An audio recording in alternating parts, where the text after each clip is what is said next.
I'm gonna give you compelling reasons why if you're a bow hunter, you should shoot turkeys in the head by comparing the head size to the vitals of the turkey. Before I get into this, I just wanna show you what the inside of the cavity looks like. There you can see at the widest part of the rib cage is only 4 inches wide. Back where the lungs and the heart sit is only 3 inches wide. So there's actually not a lot of room in there when you're talking about the major vitals of the turkey. If we come over here and we look at the heart, look at this. This is a turkey heart. You can see it's only 2 inches wide by 2.5 inches long. It is extremely small. And these little guys right here is a turkey lung. Every vital organ, including the intestines, is laying down here next to its head. And you can see the size comparison. Check this out. The actual turkey head is roughly about 3 inches wide all the way up, and at the narrowest part, maybe 2 inches. Obviously, the vitals are going to be stuck inside this cavity, so you know it's going to be less than 4 inches. But when you're talking about the actual vitals that kill a turkey right away, that allows you to be able to recover it, it's heart, lungs, liver sometimes. But if you hit them anywhere else without debilitating their mobility, they're going to fly very far, hundreds of yards, or they will run and then hide in brush piles, hide in the shadowy places, and makes them almost impossible to find. And I know many of you bow hunters are experiencing that same thing that have done this. And if you aren't, you're lying. I've shot one twice before. Perfect shot. He ran off a ridge and flew 400 yards and died in the timber, and I could not find him. And that is why back in 2011, I started head shooting turkeys. It was all or nothing. Now, let's compare these two. You can see it's about 3 inches wide. The heart and lungs, 3 inches, and it obviously expands maybe closer to 4 inches. But when you're measuring the vitals of a turkey, it's about 3 inches all the way down, maybe a little bit less all the way up to its head being 2.5 inches there. When you're comparing the two, you'd be like, well, hang on a second. The head is smaller than the vitals. But guys, you can see the head. You can't see all of this inside a turkey. You're like, well, I know where to aim a turkey. Baloney, because when they're full strut, it is very deceiving where those vitals sit versus being deflated. It is not easy to pinpoint where that heart is. If you're using the Beast Decapper, which is the largest cutting surface area of any broadhead ever made with over 9 inches of total cutting surface area. But what matters most when it comes to forgiveness is the width. Now this bad boy is 4 inches wide by 4 inches wide. So what does that mean for you with the head? That means a massive amount of room for air. If this turkey head is 3 inches wide, on each side of the ferrule, you have 2 inches of blade. So you have 2 inches of wiggle room on each side of the head. Plus 3 is 7 inches. Look at this. I can go all the way out to 7 inches, still kill the turkey, come all the way over here and still kill the turkey. Now again, technically probably 6.5 inches because you're going to want enough blade to cut the arteries, bone itself, depending on where you cut it, to get to the spinal cord. So let's just say conservatively it's 6.5 inches. That is huge. Now let's measure the length of the cavity in terms of a vertical error in your shot. So if we go back here and we stick this tape measure into the cavity, the guts come back to almost 7 inches, which it comes outside the ribs a little bit right here, but not much, because right there is the anus of the turkey. If you look at the length of the turkey head, it goes all the way down. The neck connects to the body here. And if we measure that, that is 11 inches in vertical distance that gives you a chance of killing that turkey and having air in your shot up and down. So if we break this all down for shot, 3 inches wide with this Beast Decap gives you almost 7 full inches of wiggle room left and right, and up and down is 11 inches. So it is very obvious that the most forgiving way to shoot a turkey is in the head. Yeah, and that's not even the ethical argument for shooting him in the head, because when you shoot him in the body, you will mortally wound that turkey because it has to fly into roost in order for it to survive. Otherwise, it will get eaten by coyotes. So if you gut shoot a turkey, odds are you aren't going to find it. It will go a long ways and hide in brush piles that is almost impossible to see, because if you look behind me, it's green. It's not in the middle of winter. So imagine there's a dead turkey in there. Are you going to walk under every single bush in a 500-yard radius and go through every briar patch? No, you can't. And even if you tried, you still couldn't find them. By shooting them in the body, even with good shots, it is very likely that you won't recover all the birds that you shoot. If you hit this thing anywhere in its head, it is dead. Here is the spinal cord. Just barely nick that. That bird is flopping. On the front half is all the arteries that line up on the front half of its neck. We spent years studying NASA articles, literally aviation wing designs, maximize stability while reducing drag, and then built this entire system, spine, everything, 6 fletch, all of that to be able to stabilize this arrow. There's no reason any bow hunter in the world shouldn't be shooting turkeys in the head. I have not mentioned it doesn't ruin any of the meat. So if you shoot a bird right through the breast, you blow up and bloodshot half of your meat. If you shoot it through the hips, you blow up and bloodshot all the hips. If you hit it anywhere in the neck, all this this meat is perfect. Not to mention, it also bleeds out really fast and the meat tastes better. When you decapitate them, all that blood leaves the body very fast, making the meat absolutely delicious. So I hope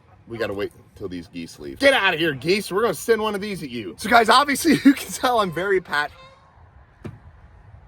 Are you done? Doesn't sound like. They're not impressed with my program.